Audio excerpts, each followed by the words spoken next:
বিশ্বনবী জনাবে মুহাম্মদুর রাসূলুল্লাহ সাল্লাল্লাহু আলাইহি ওয়াসাল্লাম বলেন, আমার উম্মতেরা তোমরা শুনো, যে জায়গাতে আল্লাহ এবং রাসূলের জিকির আজকার করানো হয় রে আমার উম্মতেরা, ওই জায়গাতে আল্লাহ পাক রব্বুল আলামিনের অগণিত ফেরেশতা এসে হাজির হয়ে যায়।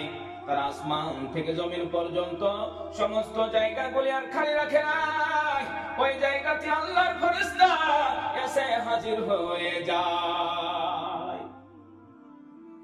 আল্লাহর দরবারে বলেন, হে আল্লাহ গো, তোমার বান্দারা বড় আশা করে বসে আছে। আশা হলো একটাই আশা, তারা একটা আশা নিয়ে বসে আছে। আল্লাহ বলেন, ও ফেরেশতা, কি আশা নিয়ে বসে আছে একটু বলো বলো। ফেরেশতা বলে, ইয়া রাব্বাল আলামিন, ওরা আশা নিয়ে বসে আছে, তারা জান্নাতের আশা নিয়ে বসে আছে।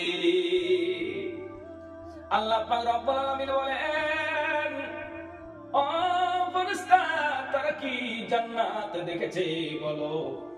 ফেরেশতা বলে, রব্বুল আলামিন, তারা তো তোমার জান্নাত দেখতে পায় না।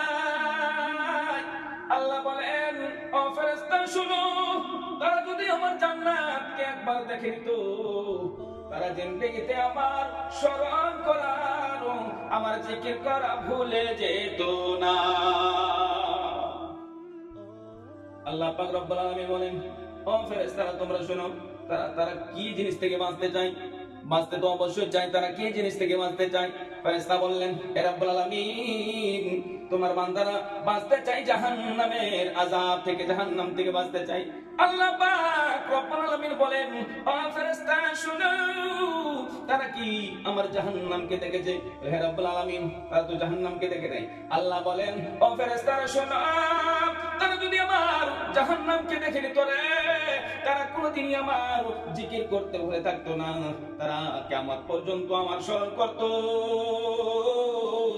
তারা আমাকে স্মরণ করে চলতো। আল্লাহ পাক রব্বুল আলামিন বলেন, ফেরেশতারা তোমরা শোনো, আমি তোমাদেরকে সাক্ষ্য রেখে দিলাম, তোমাদেরকে সাক্ষ্য রেখে বলে দিলাম রে, যারা ওই মাহফিলে বসে আছে, আমার তরফ হইতে হুকুম হয়ে গেল, আমি অর্ডার দিয়ে দিলাম রে, যে সমস্ত মানুষেরা ওই মাহফিলে বসে আছে, তাদের সমস্ত গুনাহ খাতাকে মাফ করে দিয়ে আমি তাদেরকে জান্নাতবাসী করে দিলাম। অন্তগনি আমার বাবারা ভাইরা গো, মিলাদ মাহফিলে এত মর্তবা, এত আল্লাহ পাক রব্বুল আলামিন সে মর্তবা রেখেছেন। আল্লাহ বলেন, বান্দারে তুমি আমাকে স্মরণ করো, আমি তোমাদেরকে স্মরণ করব। আল্লাহ পাক রব্বুল আলামিন বলেন, ফাযকুরনি আযকুরুকুম ওয়াশকুরুলি ওয়ালা তাকফুরুন। আল্লাহ বলেন, বান্দা তুমি আমাকে স্মরণ করো, আমি তোমাকে স্মরণ করব। ওরে বান্দা, তুমি আমাকে একবার আল্লাহ বলে ডাকো রে, আমি আল্লাহ পাক রব্বুল আলামিন তোমাকে বান্দা বলে 10 বার ডাকবো। ওরে বান্দা, তুমি যদি আমার দিকে এক বিঘা আগে আসো, আমি আল্লাহ পাক রব্বুল আলামিন বলি তোমার দিকে আমি এক হাত আগে যাব। আল্লাহ পাক রব্বুল আলামিন বলেন, ওরে বান্দা, তুমি যদি আমার দিকে এক হাত আগে আসো, আমি আল্লাহ পাক রব্বুল আলামিন তোমার দিকে এক পা এগিয়ে যাব।